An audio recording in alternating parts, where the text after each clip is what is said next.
जय हिंद दोस्तों। आज मैं बात करने जा रहा हूँ LIC के बारे में। इससे पहले भी कुछ महीनों पहले मैंने एक वीडियो बनाया था LIC के ऊपर। बहुत सारी जानकारियाँ मैंने दी थी। लोगों में अफवाह है, गलतफहमी है, बहुत सारी चर्चाएं हैं कि LIC बिक गया बिक गया बिक गया। लेकिन सच्चाई क्या है? बहुत लोग ये भी कह रहे हैं कि LIC प्राइवेट हो गया। बहुत लोग ये भी कह रहे हैं कि LIC में पैसा रखना सुरक्षित नहीं रहा, ठीक नहीं रहा। इस पर विशेष चर्चा करूंगा, सारी बात बताऊंगा कि LIC बिका है या फिर कुछ परसेंटेज बिका है या फिर LIC का क्या सिस्टम नया हुआ है। सारा जानकारी दूंगा। आपका LIC में पैसा कितना अब सुरक्षित है, एक एक पहलू पर चर्चा विस्तार से करूंगा। आप पूरा वीडियो देखिए, पूरे वीडियो में बने रहिए। तो आइए चर्चा करते हैं कि LIC प्राइवेट हुआ है या सरकारी ही है। वित्त मंत्री निर्मला सीतारमण ने पिछले बजट में कहा था कि LIC का कुछ हिस्सा बेचा जाएगा, क्योंकि पैसे की आवश्यकता है, धन जुटाना है सरकार को, तो LIC का कुछ हिस्सा बेचा जाएगा। तो उसमें से 6 से 7% बेचने की बात हुई थी, जिसमें 7% हिस्सा बेचा गया। तो 7% हिस्सा बेचा गया है, मात्र 7%। आप समझ रहे हैं कि 100% कंपनी में से मात्र 7% हिस्सा बेचा गया।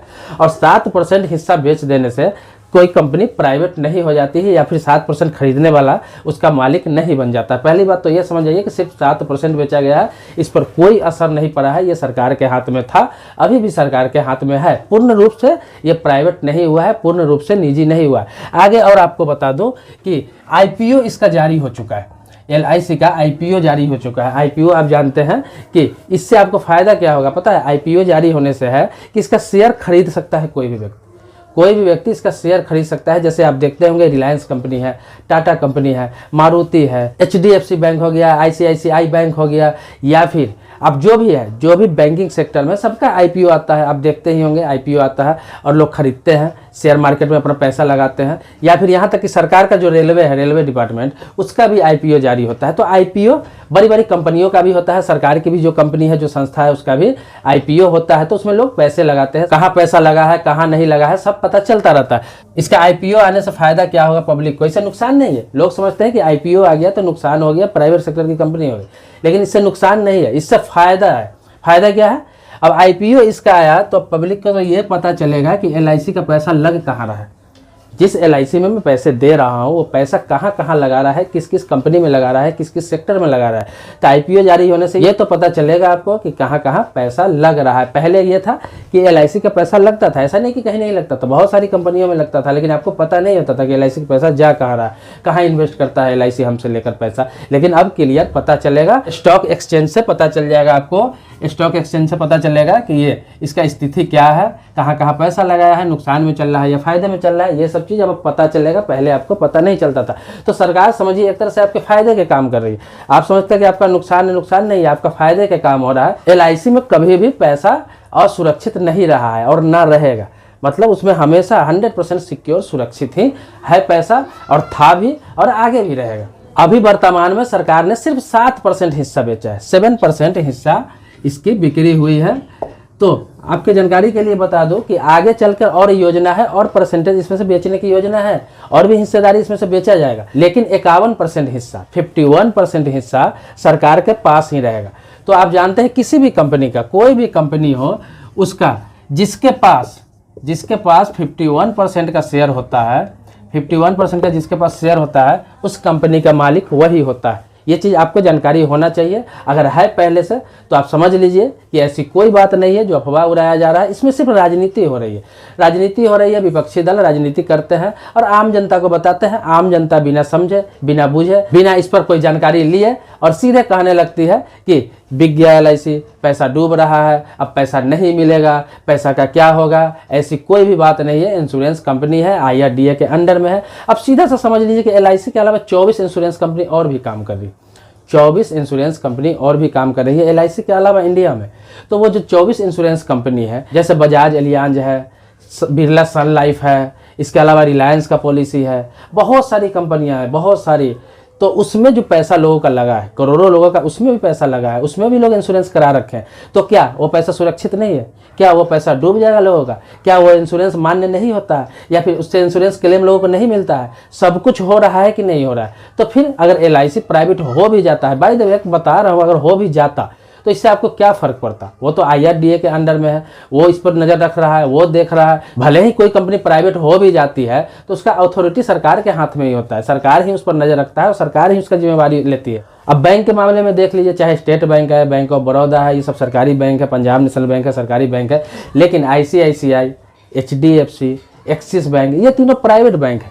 लेकिन इन सभी से पूंजी उनके पास ज़्यादा है और लोग ज़्यादा, इससे ज़्यादा उसमें इन्वेस्ट करते हैं। उसमें सेविंग अकाउंट भी है तो कम से कम 10,000 रुपये आपको रखना पड़ेगा मिनिमम। लेकिन सरकारी बैंक में खाता खुलाते हैं तो आप 2,000 रुपये में मेंटेनेंस करके खाता को चालू रख सकते हैं। तो आप समझिए, इतना ज़्यादा लोग पैसा रख रहे हैं प्राइवेट बैंक होते हुए भी, सब कुछ जानते हुए, उन्हें पता है कि सुरक्षित है। तो आपको इसलिए बता रहा हूँ कि प्राइवेट अगर हो भी जाता पूर्ण रूप से तो आपका पैसा सुरक्षित होता है यहाँ पर, क्योंकि IRDA ही इसका हैंडल कर रही होती। लेकिन ज़्यादा टेंशन लेने वाली बात नहीं है, ये कभी भी प्राइवेट पूर्ण रूप से नहीं हो सकती है, नहीं होगी, क्योंकि जीवन बीमा कंपनी ये जो है सरकारी LIC, ये शुरू से सरकारी थी और आज भी सरकार का ही नियंत्रण इस पर है। अगर कभी भी मान ली 7% हिस्सेदारी अभी बिका है, 7% हिस्सेदारी अभी बिका है, लेकिन कभी भी मान लिया कि बिकेगा भी तो और 7% बिकेगा, उसके बाद और 7% बिकेगा, तो ज़्यादा से ज़्यादा अगर बिकेगा तो 49% तक भी बिक जाता है, 49% तक भी बेच देती है सरकार।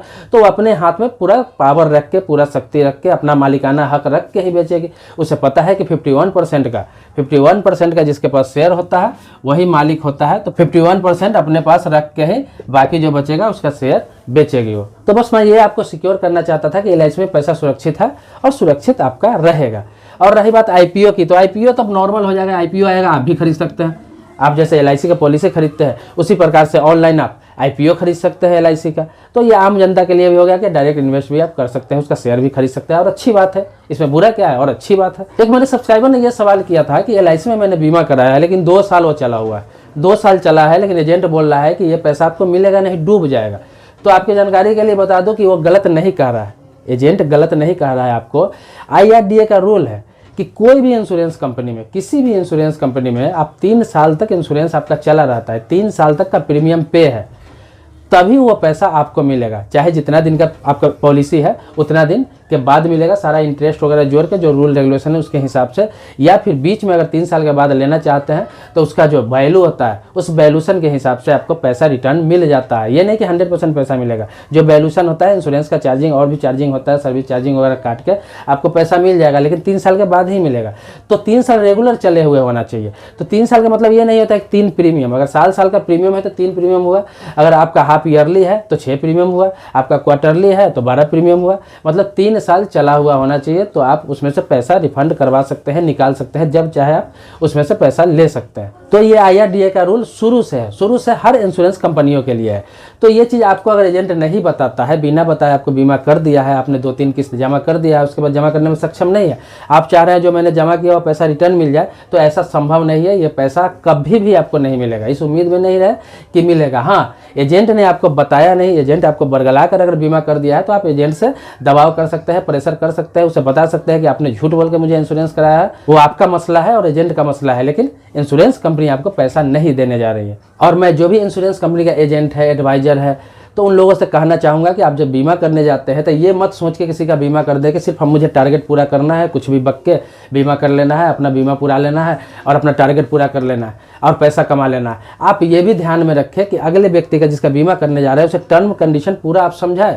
हर लोग पढ़ा लिखा, हर लोग समझदार, हर लोग बैंकिंग सेक्टर का जानकारी रखने वाला, हर लोग इंश्योरेंस कंपनी का जानकारी रखने वाला नहीं होता है। वो एजेंट को बताना है कि हाँ, आप 3 साल से ज़्यादा नहीं चलाते हैं, अगर कोई पॉलिसी के किसी कारणवश आप नहीं चला पाते हैं तो आपको 1 रुपया भी नहीं मिलेगा, लेकिन आप पूरा चलाते हैं तो कितना मिलेगा, इंश्योरेंस का कितना कवर करता है, सारा चीज़ आप क्लियर करके चलिए। अगर सारा चीज़ आप पार्टी को बता के चलते हैं, अपने क्लाइंट को बता के चलते हैं, बीमा करते हैं, तो ऐसे है कि इंश्योरेंस कंपनी पर भी लोगों का विश्वास बना रहता है, एजेंट पर भी विश्वास बना रहता है। लेकिन ज़्यादातर मामलों में एजेंट गलती करता है, एजेंट सब कुछ नहीं बता पाता है, बहुत चीज़ छुपा लेता है और बदनाम होती है कंपनी, चाहे वो LIC हो, रिलायंस हो, बिरला सन लाइफ हो, बजाज एलियांज हो। उसका टर्म कंडीशन क्लियर होता है, जो एजेंट को बताया जाता है, पूरा दिया जाता है। अगर वो आपको क्लियर करके नहीं बताता है तो इसमें कंपनी की कोई गलती नहीं है। तो मैं आपको क्लियर बता दिया हूँ कि 3 साल से कम अगर आपने चलाया है तो कोई पैसा कभी भी नहीं मिलने वाला है, उस पैसे को भूल जाइए। या फिर आप रेगुलर कर लीजिए, उस बीमा को फिर रेगुलर कर सकते हैं। फिर आप जितने दिन का बीमा है, 10 साल का है, 15 साल का है, 20 साल का है, चलाइए, आपका इंश्योरेंस भी कवर होगा और पैसा भी मिलेगा टोटल। हाँ, एक सवाल और है कि लोगों का कहना है कि LIC का नाम बदलने वाला है, तो ये भी सत्य है, ये भी सत्य है। इस पर विचार चल रहा है, इसका नाम चेंज कर दिया गया है, लेकिन नाम चेंज में ज़्यादा बदलाव नहीं किया गया है। LIC जैसे life insurance corporation of India इसका नाम था, तो LIC हम बोलते थे इसको, तो अब क्या है, life insurance board of India, मतलब LIC की जगह पर ये LIB हो जाएगा आने वाले समय में।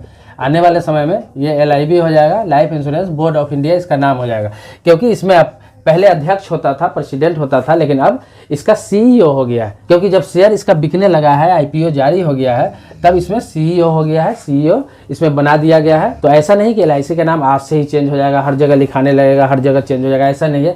ये प्रोसेस होते होते 2 साल, 4 साल, 5 साल भी हो सकता है, लग सकता है। ये बहुत बड़ा मैटर नहीं है, नाम चेंज का बहुत बड़ा मैटर नहीं है, लेकिन इसको life insurance board of India आज नकल किया जाएगा, क्योंकि पहले यह निगम थी, अब बोर्ड हो गई हुई है। लेकिन पैसे में आपका इंश्योरेंस कवर में बाकी चीज़ों में कोई फर्क नहीं पड़ेगा। पैसा 100 क्या 110% यहाँ सिक्योर है। जिस तरह से LIC चल रही थी, चल रही है और चलती रहेगी। दोस्तों, मेरे चैनल पर नए हैं, पहली बार आए हैं, तो मेरे चैनल को सब्सक्राइब कर लीजिए, सब्सक्राइब कर लीजिए, बगल में बेल आइकन है उसको भी दबा लीजिए। लेकिन मेरे पुराने सब्सक्राइबर हैं, पहले से आप सब्सक्राइबर हैं, तो इसके लिए कोटि कोटि धन्यवाद देता हूं, आपका आभारी हूं इसके लिए। मिलते हैं नेक्स्ट वीडियो में, मिलते हैं आप ही के टॉपिक पर। फिर आप सवाल करेंगे, उसी सवाल पर वीडियो बनाऊंगा, जैसे ये किसी न किसी का सवाल ही था। इसी प्रकार से आप सवाल करते हैं, सवाल करके इंतजार कीजिए, 2 दिन बाद हो, 4 दिन बाद हो, 10 दिन बाद हो, उस टॉपिक पर वीडियो जरूर बना के अपलोड करता हूँ। तो मिलते हैं नेक्स्ट वीडियो में, तब तक के लिए जय हिंद दोस्तों।